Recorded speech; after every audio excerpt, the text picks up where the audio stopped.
This call is now being recorded. Estamos grabando. Ya. Ya, chiquillos. Muy bien. Buenos días, chiquillos. Espero que estén muy bien. Bueno, si lo están viendo desde otro formato, después, buenas tardes, buenas noches, lo que sea. Segundo semestre, chiquillos. El segundo semestre, les vuelvo a insistir, se siente más breve que el primero, ¿ya? Porque está cortado entre medio por las vacaciones de fiestas patrias, que probablemente se van a dar en septiembre. Al menos hasta ahora sí lo establece el calendario, ¿ya? Cualquier cambio, chiquillos, se les va a avisar, ¿ya? Seguimos todavía en la modalidad esta híbrida entre clases presenciales, en aquellos que quieren venir pueden asistir respetando los aforos, y también aquellos que están desde su casa, desde su hogar en forma virtual, ¿ya? Chiquillos, en ese sentido, déjenme ir cerrando todas las cosas que van llegando antes de comenzar. Ahora sí.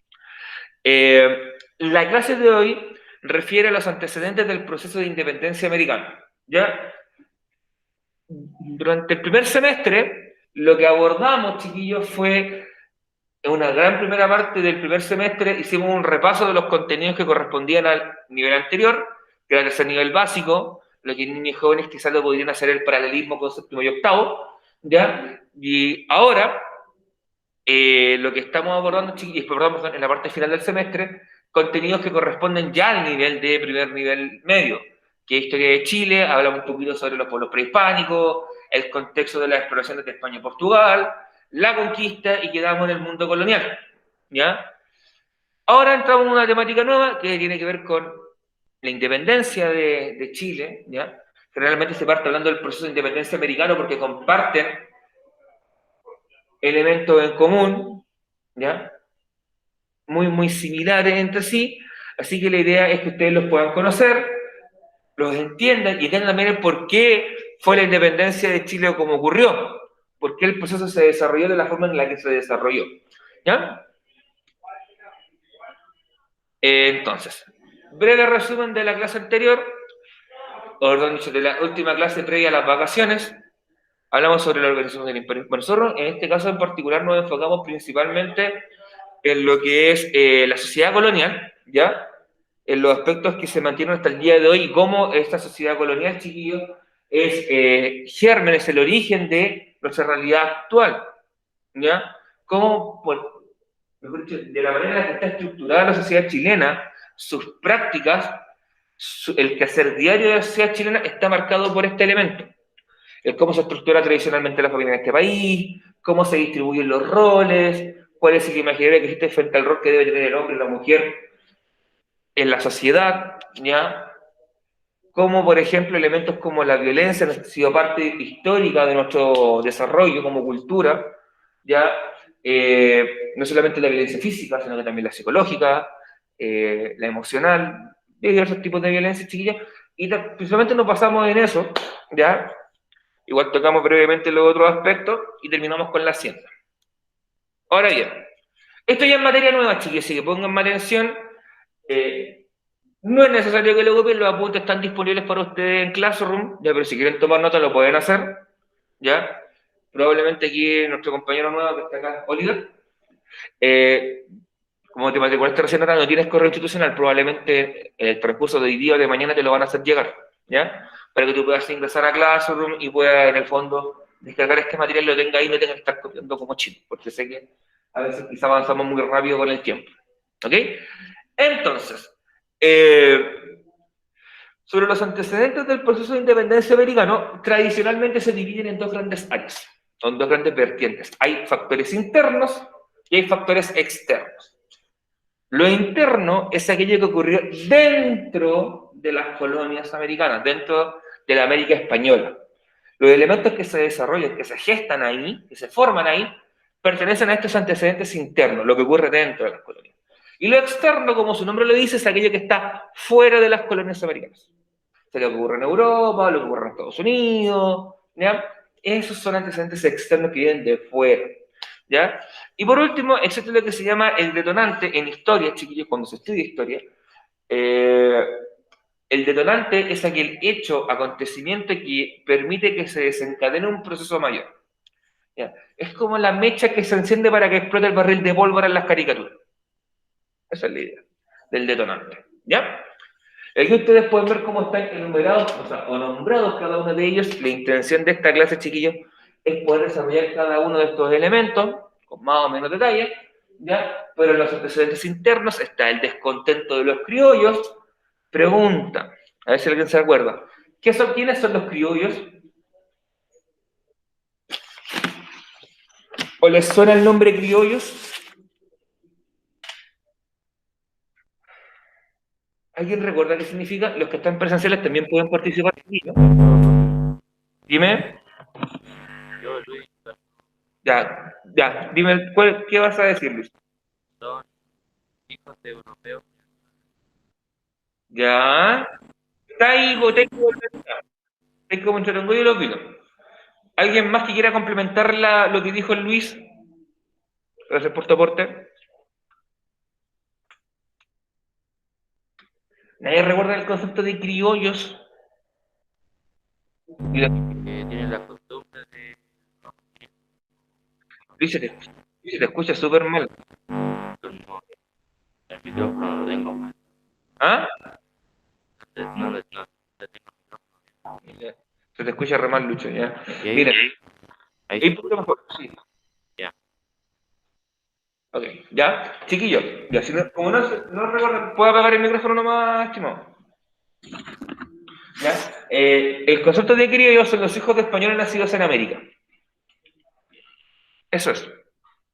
Los hijos de españoles nacidos en América estaban molestos acá. Y vamos a ver viendo el por qué estaban molestos. Surgen los nacionalismos. Emerger es surgir. ¿Ya? Aparece en esta idea de la nación. Y la nación tiene una componente bien especial que es la cultural. ¿Ya? La simbólica. El sentido de pertenencia. Por ejemplo, cuando juega la selección chilena en un partido, por lo general ustedes ven que la mayoría de la gente que va al estadio, ¿qué polera lleva? ¿De qué color va? ¿Una polera de qué color va? Cuando juega la selección chilena en un partido, roja. ¿Ya? Y eso tiene que ver, acá hay un simbolismo que tiene la polera roja porque se asocia a la de la selección, ¿cierto? Y eso es un componente cultural. Por ejemplo, ¿qué es lo típico, ya que estuvimos hablando un poquito de septiembre, qué es lo típico que se come en un 18 de septiembre en fiestas patrias? las empanadas de pino, Empanada de pino, ¿qué más? Choripán, ¿qué más? Anticucho, ¿qué más? Ya, pues vaya. de choclo, Para el chico es más de verano, pero ya le la voy a dar. ¿Ya? Hay comida, ¿cierto? Hay tragos, hay bebidas, hay baile. Bueno, sí, chicha, está el terremoto, está el chicha. de Por ejemplo, hay bailes típicos. Es la única época del año que tú vas a escuchar que en la cuadra o la persona que pone cueca, por ejemplo. sí, pero La ahora rap- los locos bailan con reggaetón ahora. Por ejemplo, súmale la ramada, la fonda, entonces son prácticas culturales.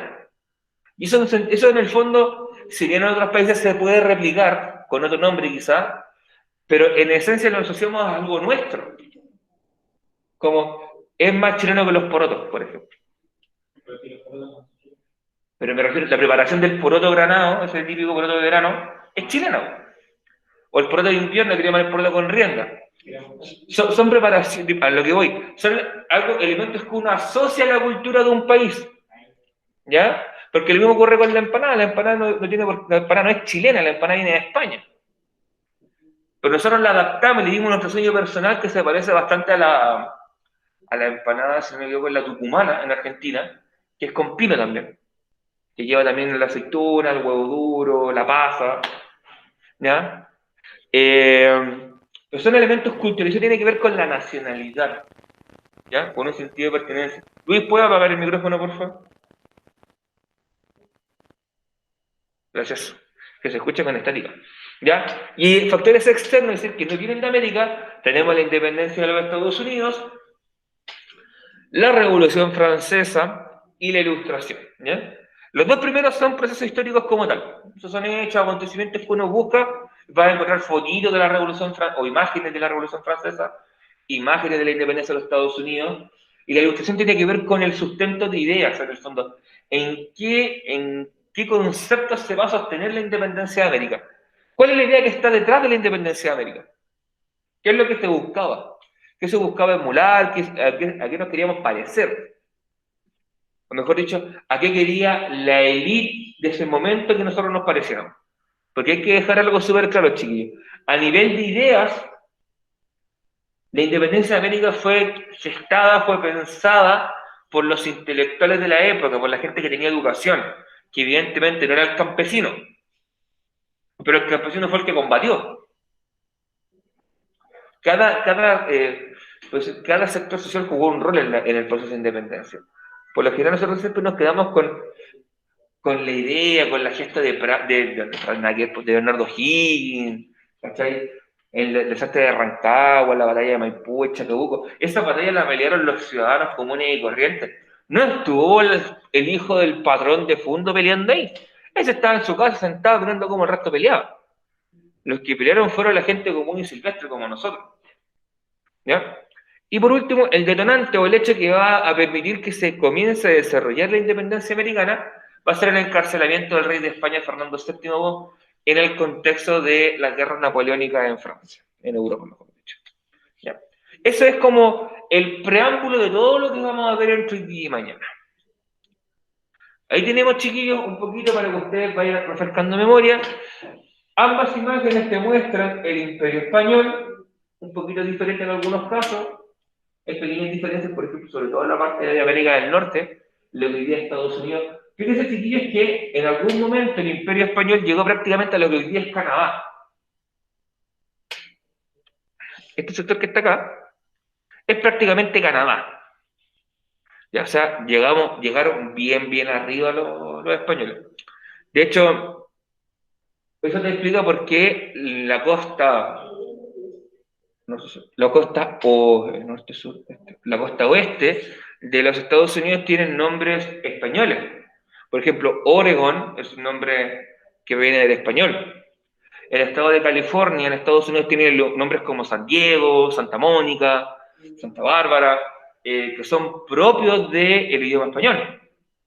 ¿Ya?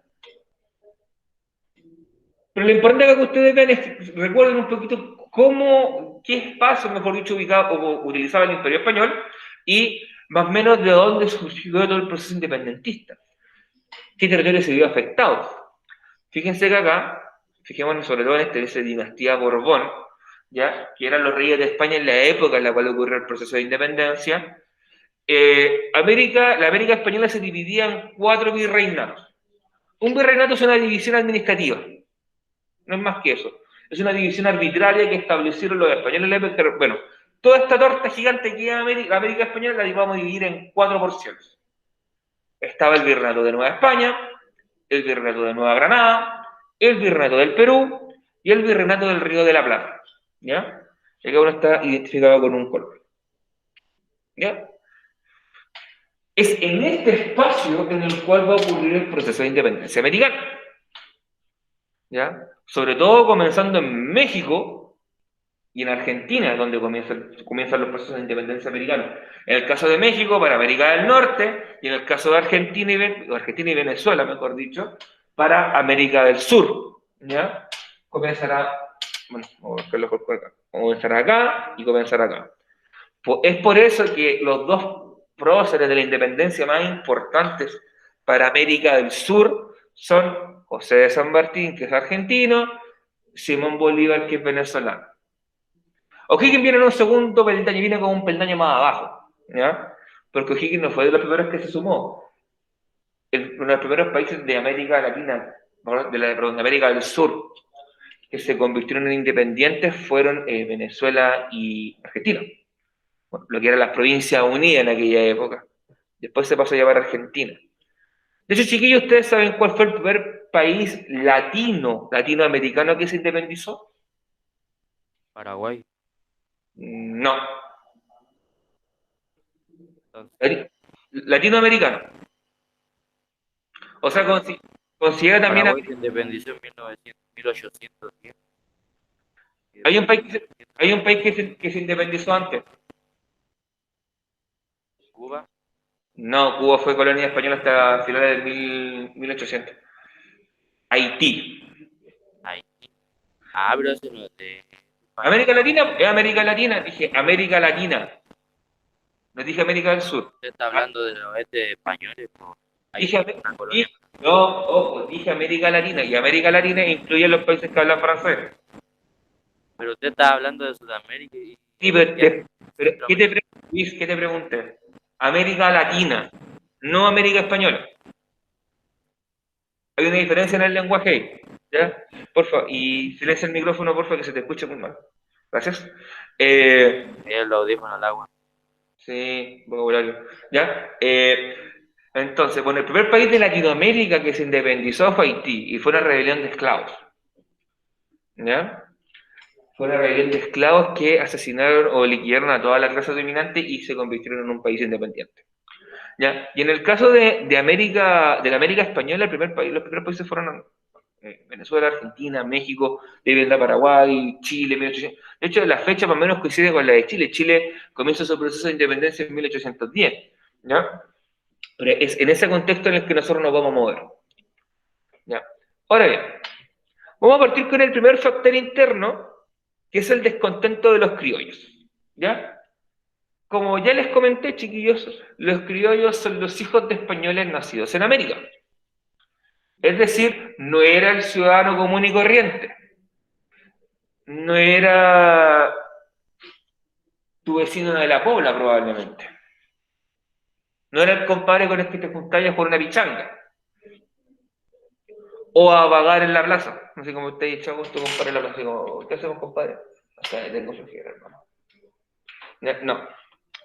Piensen al criollo como una persona de clase alta. ¿Ya? Una persona que la sociedad colonial estaba en la parte de arriba. Era una persona que vivía en Las Condes, Vitacura, La Dehesa, Providencia, Lo Barnechea en la actualidad. ¿Ya? Alguien que va a carretera a Reñaca y que paga 20 lucas la entrada a una disco. No es como el mortal de la gente que iba a Valpo y estaba mostrando el pase escolar. No. Hay una gran diferencia. ¿Por qué les digo eso? Porque hay que entender de dónde viene en el fondo este proceso. ¿Por qué le fue tan importante para ellos? Porque uno pensaría un criollo, una persona que está en una sociedad que lo tiene en la parte superior, que está cómodo, quizás tiene un buen pasar. Bueno, quería más, pues, chiquillos. Lo que querían era poder. Querían poder acceder a cargos importantes. Querían poder optar a ser virrey. Querían poder optar a ser gobernadores. O sea, el criollo por lo general podía optar a mandar un cabildo, a pertenecer a una audiencia de la Real Audiencia, ser un oidor de la Real Audiencia quizás, de un carácter local, podría ser tener a cargo un corregimiento, que es una división, háganse una idea como de provincia, ya como que fuera una provincia, pero no podía ser el encargado de un virreinato, porque los cargos más importantes de esta época los designaban desde España. Es decir, el rey mandaba un español para acá, ven para acá, te vais para este lado. Y el tipo se iba, pescaba sus cosas y iba con su familia. Y llegaba a gobernar. Y el criollo de pensaba, oye, ¿y por qué no puedo yo hacer eso también? ¿Por qué no puedo ser yo quien esté mandando? Si a mí también, mis papás me mandaron a educarme en Europa. Porque a estos criollos que tienen una buena situación, muchos de ellos pudieron optar a irse a Europa a estudiar, o irse a Europa a formarse. De hecho, por ejemplo, José Miguel Carrera, uno de los padres de la patria, le llaman tradicionalmente, él fue a pelear por España en la guerra napoleónica y peleó en España.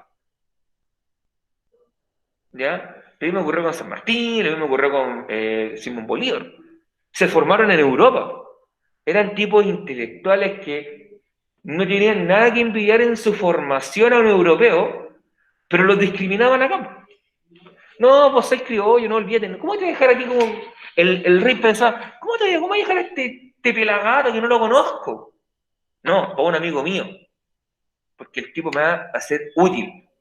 Bueno, ¿por qué ocurre eso? Porque el rey quería tener control en el territorio.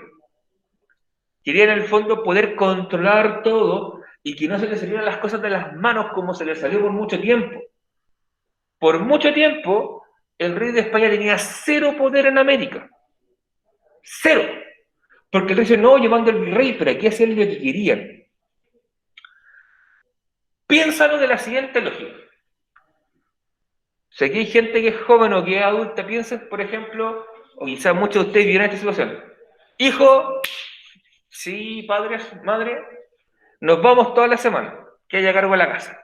Pero no hagáis nada malo, no hagáis fiesta. No, ¿cómo se te ocurre? No, ya están impecables, solamente jugando con el cachupín. Sigan tus viejos, compadre, tengo la casa sola. Ya. Y además el carrete, toda la semana, todos los días de la noche, carrete, ni en la casa desordenada entera. ¿Por qué? Porque no había control. Otro ejemplo. Quizá ustedes más pensaron en un contexto de aula. El profe está ahí en clase con todos tus compañeros, piensa en un contexto normal de clases presenciales. Y el profe dice, chiquillos, tengo que salir, vuelvo en 5 minutos y deja la sala sola. No hagan nada malo. El profe llega a los 5 minutos y encontrar la sala en llamas.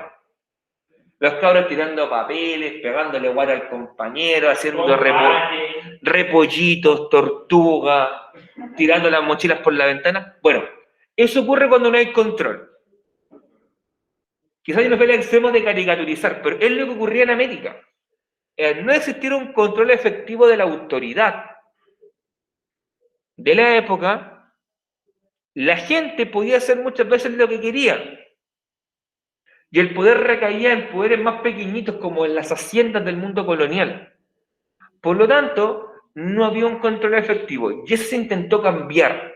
Y una estrategia para cambiar eso fue impedirle a los criollos que pudiesen optar a estos cargos de poder. Porque es evidente que una persona que yo conozco, que es de mi confianza, es más difícil que me traicione y que no cumpla su trabajo que una persona que no conozco. Sobre todo en estos ámbitos de poder.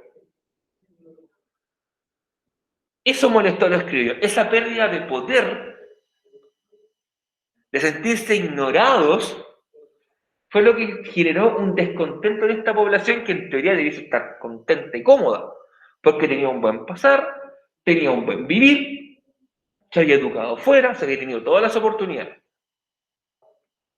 Pero ellos querían más, querían poder, querían tener el poder de tomar las decisiones, querían tener el poder, chiquillos, de gobernar efectivamente un territorio grande. Y eso, el rey de España, la corona española, no se los daba. Y va por ahí donde viene este primer factor que nos va a permitir explicar la independencia americana. ¿Dudas, consultas, inquietudes que tengan, chiquillos? ¿Preguntas, consultas, algo que no quede claro? Aprovechen de preguntar, chiquillos, es el momento para...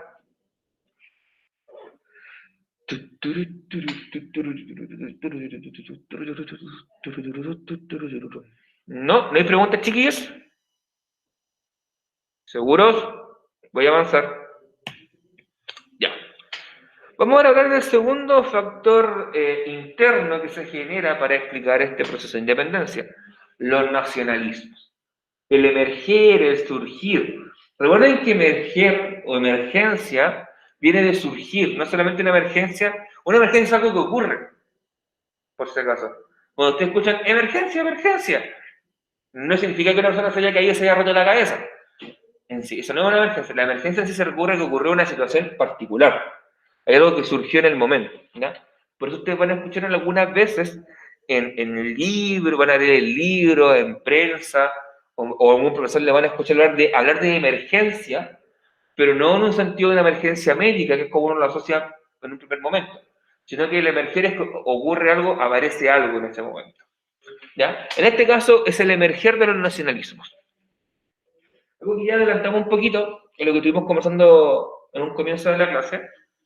Primero, teóricamente, a nivel de concepto, el nacionalismo tiene que ver, o la idea de nación, tiene que ver con un sentimiento, con una emocionalidad, ¿ya? Que tú sientes en relación a tu tierra. Hay un arraigo. Arraigar significa sentirse que tú tienes un vínculo con el espacio que te rodea, ¿ya? Por ejemplo, lo que te hablábamos en un momento sobre Chile, la nación chilena. Tenemos costumbres y tradiciones. Por ejemplo, una costumbre chilena puede ser que en fiestas patrias se enarbola la bandera nacional, se arman las fondas, porque si ustedes ven fondas o ramadas durante el año que no sean fiestas patrias, no, es prácticamente imposible que veas. Así como la Jane Fonda en Santiago, la Fonda del Parque O'Higgins, el Eje Barrio en Valparaíso, el Sporting que se pone en Viña, las que se colocan acá a veces en Concón, pasadito la rotonda de Concón, a mano derecha, pasando el puente, las que se colocan quizás en zonas rurales, por ejemplo San Pedro, incluso el mismo Quillota, surgen en fiestas patrias, pero no las vemos durante todo el año. O sea, pero es algo que en un momento nos identifica. A diferencia, por ejemplo, no sé, por Argentina, que los lugares donde se bailan tango está abierto todo el año, por ejemplo. Yo podría ir ahora, bueno, ahora no creo que deben estar durmiendo, pero por ejemplo, fíjate, yo podría ir, no sé, a las 8, 10, 9 de la noche en Argentina, Buenos Aires, y encontraré 20 lugares donde se baila tango, ¿cachai? Pero aquí ando a encontrar un lugar donde se baile cueca, en esta época del año que no sea un club folclórico. Eso tiene que ver, chiquillos, con sentimientos, con arraigo. Quizás tenemos elementos más arraigados con nosotros. Por ejemplo, se ve muy bien en las comidas, como hablábamos en algún momento, ya lo que es la empanada, el concepto del asado, que en sí no es de nadie en particular, pero que lo asociamos a una práctica, que es la práctica de juntarte con tu amigo, con tu familia, quedar un trozo de carne al asador, o verdura si eres vegetariano o vegano, me da lo mismo, y compartir, ¿ya? Por ejemplo, el rodeo es otro elemento que se asocia a la cultura chilena, que está saliendo, ¿ya? Porque se está tomando conciencia de que es un deporte más bien cruel con los animales, ¿ya? Por ejemplo. ¿Qué otro elemento tenemos como tradiciones, por ejemplo? ¿Qué algo que uno diga, esto es chileno? ¿A alguien se le ocurre algo que uno puede decir, esto es propio de mi país? Además, no sé, de nuestro nutrido vocabulario, donde hay palabras que tienen como momentos significados diferentes, que solamente un chileno entiende. Cuando tú le decís, pásame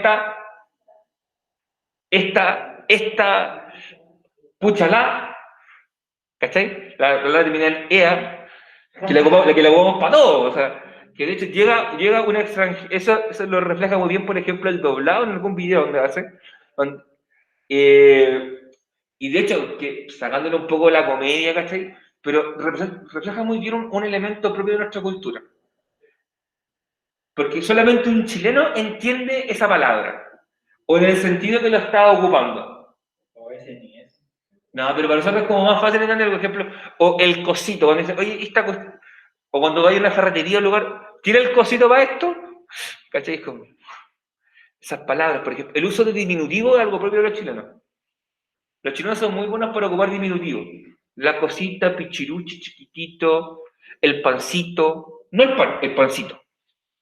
De hecho, piensan que sabe en el miembro de su familia o conocidos que vaya a tomar once, ¿quiere un pancito? No es quieres un pan, ¿quiere un pancito? Porque es la cultura chilena, el uso del diminutivo. ¿Ya? El comernos las S al final, algunas letras. Por ejemplo, decir estaba, decir estaba, por ejemplo. Tenemos esos elementos, ¿ya? Las comidas, bueno, ya le he hablado un poquito. Por ejemplo, hay festividades que son típicas. Por ejemplo, hace poco fue la Virgen de la Tirana, propia del norte. En el norte, la media. Aquí es como bacán, un feriado, 16 de julio, Virgen del Carmen, también en la Tirana, feriado. Por ejemplo, ¿qué refería? Bueno, las fiestas patrias, típico acá, 21 de mayo. ¿Qué es típico el 21 de mayo en un año sin pandemia en Chile? ¿Qué ocurre? Acá en Quillota, por ejemplo. ¿Qué ocurre el 21 de mayo? El desfile, po. ¿Ya? ¿Alguno de ustedes desfiló el 21 de mayo? Unas cuantas veces, sí. ¿Pero por banda o siendo estudiante? Porque te mandaba al colegio. Por el colegio. O te ofrecían un 7. Sí, el 6 no era 6. Era por eso. Me obligaba a mi mamá y era por la nota. Ya, pero por ejemplo, ahí tienen, por ejemplo, una costumbre chilena que es el típico desfile del 21 de mayo. ¿Ya? O por ejemplo, el 19 de septiembre, la Gloria del Ejército le llaman el día, también hay un desfile, puede ser una tradición. Es algo como que ocurre todo el año y tú estás acostumbrado a que eso ocurra. Como cuando, por ejemplo, no sé, cuando hay el Día del Joven Combatiente de una costumbre en Chile que haya cortes de luna en algunos lugares, o no es a septiembre.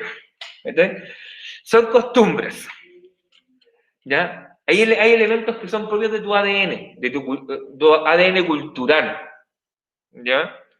Por ejemplo, ¿cuál es el típico nombre que el chileno le da al perro callejero que no conoce? Cachupín. ¿Cómo es lo que...? ¿Ah? También le habrá dicho Lito. Por ejemplo, ¿cómo llaman ustedes a un gato? Cuando ven un gato así, ¿cómo le dicen? Yo le digo el miau. Ya, pero ¿cómo lo llaman así? ¿Cómo lo llaman? Yo le digo el miau. No, pero cuando lo llaman así como... Ah, Ya. Eso, por ejemplo, es propio de nuestra cultura. En otros países se le hace de otra manera. O sea, esos son elementos que te van identificando, como el himno nacional, la bandera, el escudo, las palabras, las comidas, la vestimenta, los bailes típicos. De hecho, palabras propias de tu región. ¿Ya? Por ejemplo, ¿o cuántos de ustedes cuando estaban en niños jóvenes, cuando le mandaron alguna comunicación, le colocaron salida de cancha? claro. ¿Alguien le colocaron salida de cancha en su comunicación cuando tenían que ir a hacer alguna actividad deportiva? Ya, eso es propio de la región de Valparaíso. Por ejemplo, ¿cómo le dicen a ustedes? ¿Dicen pan batido o marraqueta? Pan batido, ¿cierto? Para los santiaguinos, marraqueta. ¿Cachai? Y ahí hay como toda una discusión cultural, chiquillos, de la apropiación de la palabra, y no el deseo. De hecho, porque la palabra pan batido es propia de la región de Valparaíso. Que yo escuché a alguien en Valparaíso, tú vayas a una panadería en Valparaíso y le dices, me da una marraqueta, el pioco sale con la misma marraqueta que va a pegar en la cabeza, que es pan batido, ¿cachai? Eso es un sentimiento, eso es cultura, eso es arraigo. En el fondo, son cosas que están ahí y que te hacen sentirte que perteneces a una comunidad. Ustedes no se sentirían chilenos, por ejemplo, chiquillos, y chiquillas que están presentes en forma virtual y en forma presencial, si es que no compartiésemos el idioma y esos elementos que hemos conversado. Eso te hace sentir chileno. Este tipo es chileno. ¿Por qué? Por el cómo habla, por las palabras que maneja, porque canta el himno, etc. Eso es cultura. Y eso se genera en base a un territorio, a un espacio físico que compartimos. No se genera en el aire, sino que se genera a partir del espacio en el cual yo vivo y con la gente que me relaciona. Por lo tanto, si yo me crié en este espacio y compartí con la gente que está acá, ¿me sentiré chileno o español? Piensen en la época, chiquillos. Si yo vivo en este territorio, comparto con la gente que vive acá, ocupo el lenguaje que ellos ocupan, como lo que ellos comen, manejo ciertos códigos culturales comunes con ellos, me sentiré de acá, de Chile, me sentiré de Europa, de España, Chilena siempre. me siento chileno. Por lo tanto, no siento un vínculo con ese país que está en Europa que me domina. Por lo cual no siento ningún vínculo afectivo, emocional con ese territorio. Por lo tanto, no me siento perteneciente a España. Así que no quiero estar... Bájale el volumen al juego. Hasta que escuche la recarga. Ya,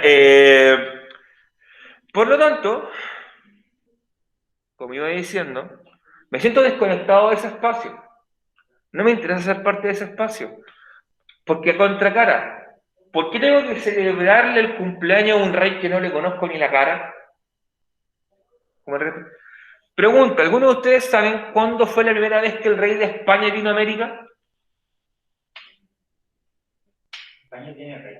Sí, bueno, es un rey simbólico, pero todavía existe. Hoy día el rey es Felipe VI. La primera vez que vino el rey de España a América fue en la década del 80, 1980. Aquí quiero llegar con eso. ¿Cómo me voy a sentir parte de un reino que es gobernado por esa persona que nunca ha pisado acá? Entonces no se genera esa sensación de vínculo. Y eso también va a permitir que el proceso de independencia ocurra. Porque si yo me sintiera parte de ellos como cultura, no me saldría, me mantendría con ellos. Eso, por ahí va la línea. Y iba a surgir, chiquillos, la idea del autogobierno. Por eso le coloco como una pregunta, como autogobierno. Es una pregunta que va a surgir. Que va a surgir en algún momento de la historia de este proceso. ¿Qué va a ocurrir cuando el rey de España sea encarcelado? Va a ser, ¿nos autogobernamos mientras el rey no está? Como juguemos en el bosque, mientras el rey no está. Rey está, me estoy autogobernando. Listo. Y el rey va a pasar a autogobernar. De hecho, las colonias pasan a autogobernarse por eso. Porque aprovechan el momento en el cual el rey de España desaparece y queda encarcelado para autogobernarse. Eso no significa ser independientes, pero sí es un paso importante a conseguir. ¿Ya? ¿Dudas, consultas, preguntas que tengan, chiquillos, sobre esto? ¿No? No, no, no, no. No. No. Copyright saltando. Ya. Ahora, vamos a hablar, chiquillos, de un antecedente externo. Ya hablamos de los dos aquellos que ocurrían dentro del mundo americano, que era el descontento de los criollos y los nacionalistas. Ahora vamos a hablar de la independencia de los yankees, the United States of America. ¿Ustedes sabían, chiquillos, que los gringos son de los países más ignorantes del mundo? Y no es chiste, porque para ellos, por ejemplo, todo lo que viene bajo su frontera, bajo el Río Grande, todo es México. Todo es México. O sea, los tipos tú les preguntáis, oye, compadre, ¿dónde queda Chile? Capaz que te lo pongan en Asia.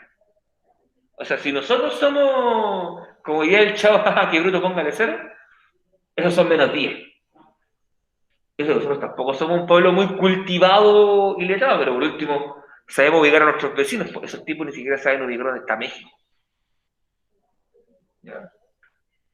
En fin, ¿por qué es tan importante, chiquillos, la independencia de los yanquis? Porque los gringos nos sirvieron como un ejemplo, fueron el modelo a seguir, debido a que en esta época Estados Unidos no existía como país, sino que eran las 13 colonias. 13 colonias fundadas por los ingleses, por los británicos, ¿ya? Que estaban hacia la costa este de lo que hoy día corresponde a Estados Unidos, ya hacia la costa del Atlántico. En este caso, ellos entraron en un conflicto con su metrópolis principalmente porque observaron las injusticias que los rodeaban. Tenían que pagar gran parte de las guerras que llevaba a cabo Gran Bretaña. Muchas veces mandaron a soldados norteamericanos a combatir, que lo tenían que ver en la guerra, les subían los impuestos para obtener más recursos y así poder pagar las guerras, ¿ya? Y no les daban mucha bola. Era como, ¿qué saben ustedes? Ustedes son colonia, quédense ahí nomás y obedezcan. El hito que marca en el fondo este proceso fue el famosísimo motín del té en Boston, estado de Massachusetts. El motín del té fue cuando a las colonias les suben los impuestos al té. Como ustedes saben, los ingleses por lo general tienen una cultura del té muy importante y es parte fundamental de su vida es tomarse su tecito. ¿Ya? En este caso, cuando le suben el impuesto a un elemento que era de uso diario, es como aquí no subieran el impuesto, no sé, para el pan. O sea, el pan, todos comemos pan.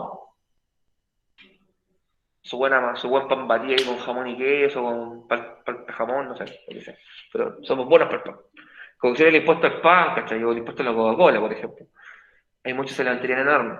Bueno, le subieron el impuesto al té y las colonias, en forma de protesta, entraron a un barco y botaron las cajas de té. ¿Ya? Y en el fondo ese es el famosísimo motín del té. Y ahí comenzaba todo el proceso de la guerra de independencia de Estados Unidos declaró su independencia, el 4 de julio de 1776, ¿ya? Y comienza una guerra, en el fondo, por la independencia. Aquí las 13 colonias reciben apoyo de España y Francia principalmente, que eran enemigos de Gran Bretaña, para que esto lograran su independencia. ¿Cuál es la importancia de este proceso como tal? Porque no vamos a entrar en detalle el desarrollo de la guerra.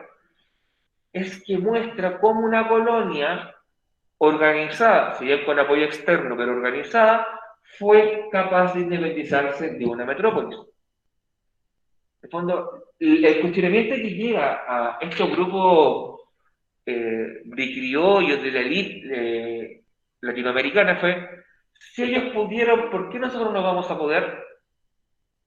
Si ellos fueron capaces de organizarse generar un movimiento, construir un ejército y enfrentarse a una potencia y vencerla, ¿por qué nosotros no vamos a poder hacer lo mismo? ¿Por qué nosotros no vamos a ser capaces de lograr nuestra independencia? Y ese fue el mensaje que cala, que llega a la sociedad, a la elite latinoamericana, y dicen, ok, ese es nuestro norte a seguir. ¿Por qué? Porque lograron su independencia y además de eso, establecen un sistema de gobierno que no es una monarquía, sino que establecen una república. ¿Y una república qué características tiene? Tiene una, por lo general en este caso tiene una constitución, que es un documento escrito, que establece los principios, los lineamientos, las ideas fundamentales que van a sostener al territorio, donde van a haber autoridades que van a ser electas por la gente o por los ciudadanos. Se va a votar para elegir un presidente, se va a votar para elegir a los representantes que vendría a ser el Congreso, ¿ya?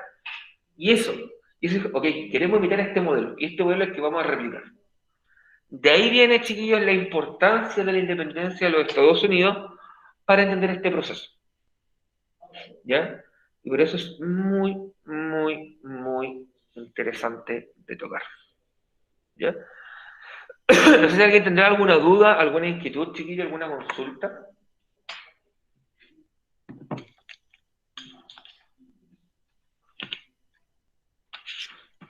No hay dudas, no hay consultas.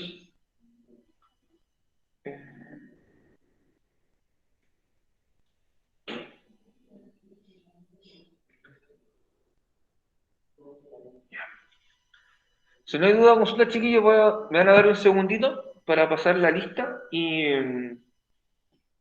de ahí continuamos. Así que denme un cachito.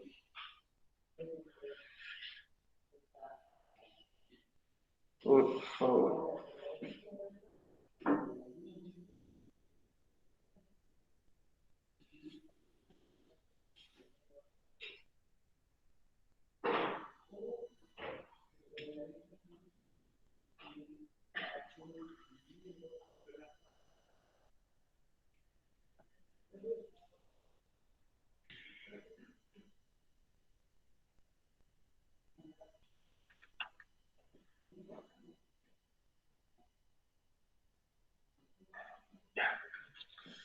Gracias, chiquillos. Bueno, ahí tienen dos imágenes, chiquillos, que ilustran el proceso de la independencia de los Estados Unidos. Cuando hablamos de elementos simbólicos, chiquillos, también tenemos estos elementos. Fíjense acá, el cuadro que está hacia arriba a la... Bueno, mi pantalla está a la izquierda, pero ustedes están a la izquierda de ustedes, que es la famosísima imagen de George, del general Washington, primer presidente de los Estados Unidos, cruzando el río Delaware, ¿ya? En invierno, que se le dan todo un contexto épico con los bloques de hielo, así como que fuera el barco fuera rompiendo el hielo para llegar a combatir, la bandera flameando ahí enredada, Washington en el medio parado así como, de aquí no me baja nadie. Esa imagen, esa imagen es mentira. ¿Ustedes se imaginan un tipo yendo en un bote así, en un río con nieve, parado así como terrible choro, como que no me va a pasar nada? Un movimiento del bote y lo tira para abajo. Y ahí muere congelado el general Washington por pollo, por no cuidarse. O sea, Pero fue real o mentira. el cruce fue real, pero en esa imagen, así como está en la imagen, no. ¿Ya? A lo que voy es que a los héroes patrios, a los símbolos, a los próceres de la patria, siempre se les idealizan las imágenes. ¿Ya? Por ejemplo, si ustedes ven algún retrato de O'Higgins, por ejemplo, se van a dar cuenta que O'Higgins se ve como terrible, así como... Pero el tipo tenía más ponchera que yo, po. O sea, era gordito, le gustaba la buena mesa. ¿Ya? Se idealiza muchas veces a las figuras. Hay tipos que en idealizados se ven bien, como lo vamos a ver cuando veamos a Fernando VII, por ejemplo. Pero ¿qué voy? Es una idealización, chiquillos. Por ejemplo, fíjense que la bandera va en el medio del cuadro, prácticamente. Prácticamente lo que está en el centro es Washington y la bandera de Estados Unidos. Eso no tiene un sentido en el fondo. Es de que tu vista se vaya y diga, oh, el general bacán, yo quiero ser como él. ¿Ya? Por ejemplo. Y abajo está la imagen de la firma de la Declaración de Independencia, ¿ya? De los Estados Unidos. ¿Ya? Y si ustedes se dan cuenta, fíjense en la imagen, no sé si se logra ver, si lo están viendo desde un teléfono, pero mi pregunta es, ¿cuántas mujeres hay en ese proceso? Cero. ¿Ya? Y esos chiquillos, si bien hay mujeres que participaron del proceso, ese es un hecho de la causa que debieron existir mujeres que participaron, eh, generalmente siempre son estos actores olvidados de la historia que se están redescubriendo recién ahora, ¿ya? Hace muy poco tiempo, serán unos 20, 30, menos de 20 años probablemente, se están en el fondo, se están revisando todos los procesos históricos para buscar a aquellos actores que quedaron olvidados, como las mujeres, algunos ancianos, inclusive algunos jóvenes que quizás no cumplían con el perfil de la historiografía tradicional de ser occidental, varón, blanco, ¿cachai? Que es como el típico estereotipo. Porque si ustedes también miran la imagen, parecen puros monigotes iguales, pues como que hubiera hecho copiar y pegar. O sea, todos con ese peluquín, ¿cachai? O si no era peluquín, con ese pelo, con esos como rollitos a los lados, ¿cachai? Bien típico de la época moderna, ¿ya? Con esos pantaloncillos, ¿cachai? Que ocupaban los calcetines hasta arriba, hasta la altura de la rodilla, con zapatos que parecían ser de tacón. De hecho, los hombres ocupaban zapatos de tacón, por mucho tiempo ocuparon zapatos de tacón, porque buscaban verse más altos, ¿ya? Una de las teorías, como un paréntesis chiquillo, que te explica el porqué de los zapatos de tacón, habría surgido de los carniceros de la tiempos pasados para no ensuciarse los pies con sangre. Por eso ocupaban zapatos altos, porque muchas veces la sangre corría por debajo del animal. ¿Ya? ¿Las de esas fotos eran como combatientes o algo así? La que está arriba, No, la de abajo. la de abajo son los padres fundadores de Estados Unidos. ¿Ya? De hecho, aquí quiero llegar con esa imagen, que es una idealización también de cómo fueron los procesos. O sea, todos sentaditos como caballeros firmando, probablemente no fue así. Hubo debate, hubo tirada de silla, pelea, porque los procesos no son tan pacíficos como esto, ¿cachai? O sea, probablemente pero se les presenta siempre como muy civilizados, ¿cachai? Como que son porque son descendientes de europeos. No lo vamos a ver pegándose combo, ¿ya? Y tirándose las sillas por arriba, que quizá pudo haber ocurrido, quién sabe. De hecho, está la bandera de Inglaterra.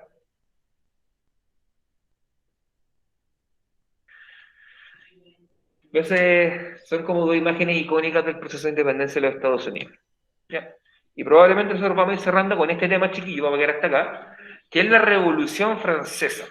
¿Ya? Profe. Dime. Entonces los gringos son descendientes de europeos. Sí, pues de hecho, las 13 colonias estadounidenses que formaron Estados Unidos eran colonias inglesas, británicas. Por eso ahora hablan inglés,